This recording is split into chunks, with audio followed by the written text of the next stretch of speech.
Hi and welcome to my soul tribe. My name is Miriam Rose. Today's story is very personal to me. It's Pride Month, so I would like to tell you a story about my personal journey when it comes to the Lgbtq plus community and the importance that it plays on my life. Please make sure to subscribe to my channel, give it a thumbs up. Engagement is really important, so I would love for you to leave a comment below and also share my videos so that more people can see my story. Let's begin at the beginning. I have 3 children. They're all very different from each other. Today's story is about my middle child, my second son. He was very unique and very sensitive throughout his entire life and especially throughout his childhood.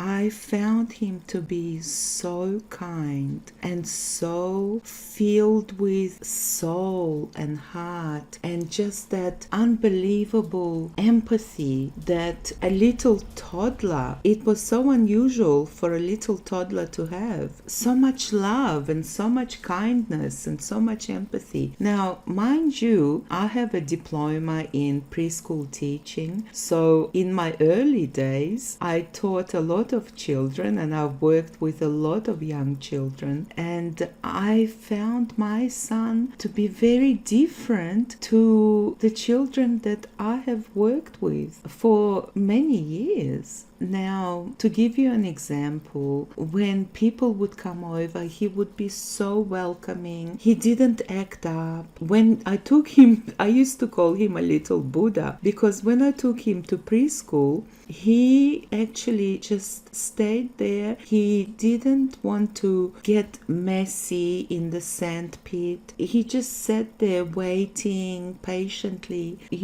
waiting for me to pick him up. And whereas, my older son, he was boisterous, he was out there, he was, energetic, he was playing with cars, he was, destroying everything inside. Whereas my middle son, he was just placid and he was loving. And for so many years, I called him a little koala because he would wrap his little arms and his little legs around me and I would just carry him. He didn't even want to be away from me. He just had that very special connection to me. Not that my other children didn't, but he just didn't want to leave my side. So when my mother passed, I was heartbroken, I was shattered, and my middle son was only 3 years old, and it was as if he felt from his soul and his heart that I was sad. And one day I remember lying down and just putting my head down on a pillow, and tears were streaming down my face, silent tears. And he lay next to me, a little 3-year-old, put his head by my head and just lay there silently with little tears streaming down his face. He may not have understood why I was so sad, but he felt, he had the empathy to feel the utmost sensitivity to feel my pain. And at that time, because I've worked with so many children and I recognized how special he was, I said to my ex-husband, I said, do you know what? Now, mind you, he's 3 years old at that time. I said, do you know what? I think he's gay. And my ex-husband said, are you all right? Like, he's 3 years old. How on earth can you determine at this age that he is gay? And I said, I have worked with so many children, so many amazing, gorgeous, beautiful children, but I have never come across such a sensitive soul in my life. He was an absolute blessing to our family. He was divine. He was from God. He was godly. And he still is, like, until today. Like, he's 28 now. And he's still so full of understanding. And he just gets you, Anyway, time went by. my son, at the age of about 7 or 8, he started telling me over and over again, "Mom, I would like to marry a Japanese girl." I'm thinking, now that you want to marry a Japanese girl? And he's like, "I really like the Japanese culture. I want to marry a Japanese girl." I said, "Okay, well, when you grow up and you're going to meet a young lady, you will look for a Japanese girl." Anyway, our relationship was so close and so special and so divinely guided. And my children have been through a lot in their childhood. My ex-husband and I, divorced, and I also had my health issues, which I'm not going to go into right now, but it affected my kids in different ways. So they didn't have the easiest childhoods, but the love that we shared as a whole, as a family, was huge, was great. Anyway, my son at this time turns 15. He's 15 and he says to me, "Mom, I would like to take you out for coffee and I would like to have a chat to you." And I said to him, "Sure, what's wrong?" I said, "What's wrong?"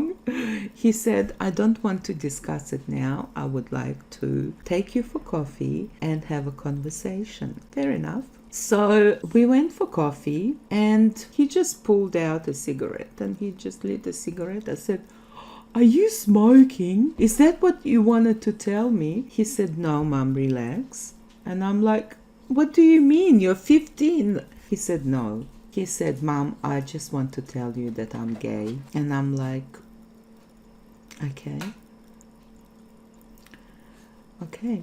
And he said, his next question was, and I will never forget it, he said to me, "Are you going to kick me out?" I'm like, "What? Where did this idea come from? Why would I kick you out? Let me just filter the idea of you being gay, but why would you even think that I would kick you out?" And he said, "Because when my friends told their parents that they are gay, their parents kicked them out." And I'm like thinking, in this day and age, like, how sad that your parents don't accept you for who you are. And then, the conversation kept going, and I asked him, I said, "How old were you when you knew that you were gay?" And because you kept telling me that you want to marry a Japanese girl. And he said to me, "At the age of 7, I knew that I liked boys."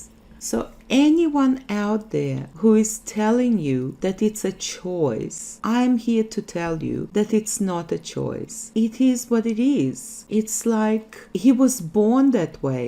Gay people are born gay. And let me tell you something else about religious people who think that being gay is a choice. If God didn't want gay people to exist, he wouldn't make them gay. It's a divine plan. It's a God's plan.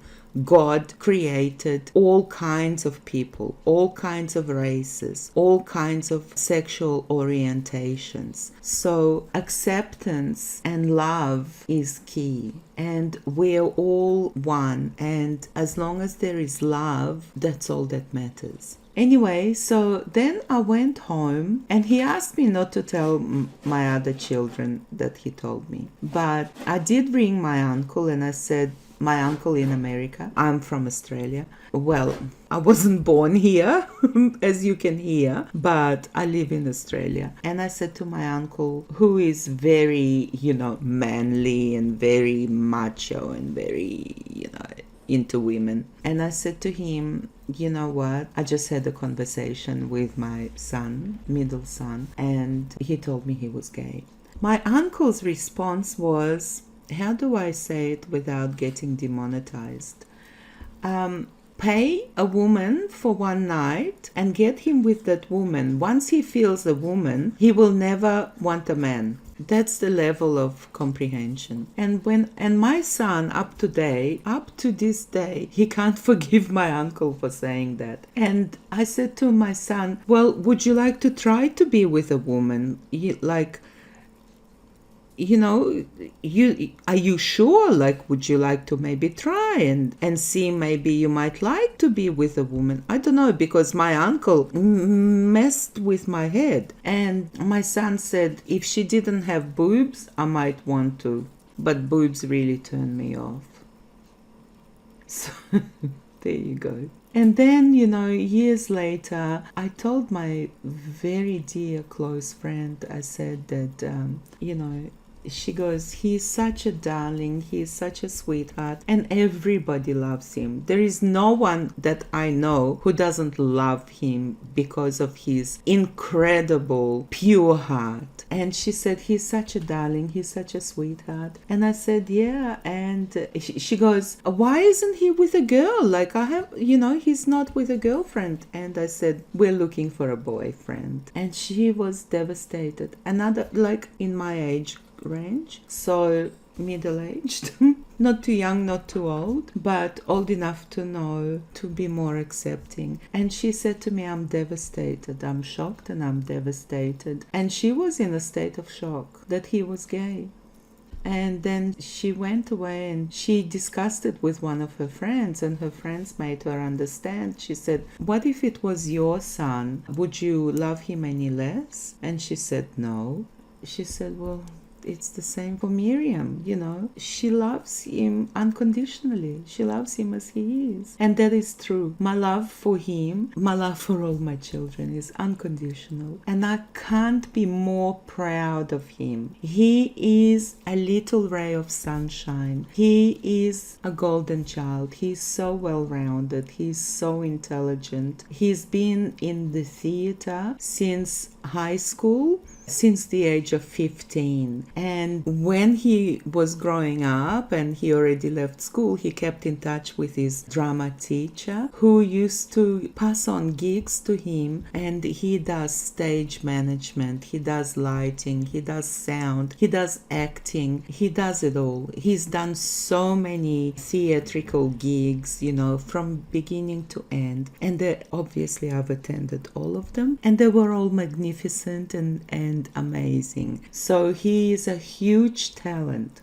Now, just rounding up my story, let me just tell you, here in Australia, on the 9th of December 2017, same-sex marriage was legalized. I was so proud, and there was a big march, and I'm going, come on, let's go, let's march. And he's like, Mom, settle down, take it easy, settle down. I was more proud of his equality rights than he was. So just to round off the story, about 3 years ago, he applied for a lottery just on the internet for the green card, and he won. He won the green card, and he kept going back and forth to America, coming back, not to lose his green card because he's still at university. And he had jobs here, he had theater work here, and so forth. And it got to a stage where they said to him, well, you're either migrating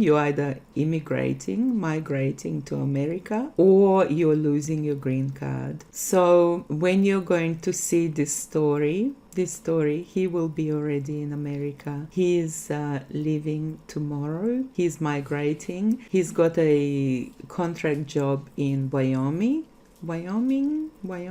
at this amazing ranch. And then he's going to go to New Orleans, which he absolutely loves and adores. And hopefully one day you will see his name in big lights on Broadway, because that's the aim for going to America. There are so many more opportunities to be in the theater than there are, unfortunately, here in Australia at the moment. So I'm proud of him. I have always encouraged him. With a heavy heart, I am letting him leave the nest and explore his life, and I hope it's going to be magnificent. So if you have someone close to you who is gay, encourage them, love them. I mean, people come in all kinds of shapes and sizes, but I find that gay people are so I don't want to sound stereotypical, but they're sensitive souls, and just embrace that because it's magnificent. Thank you so much for listening to my story. Please leave a comment down below. This is a very personal story to me.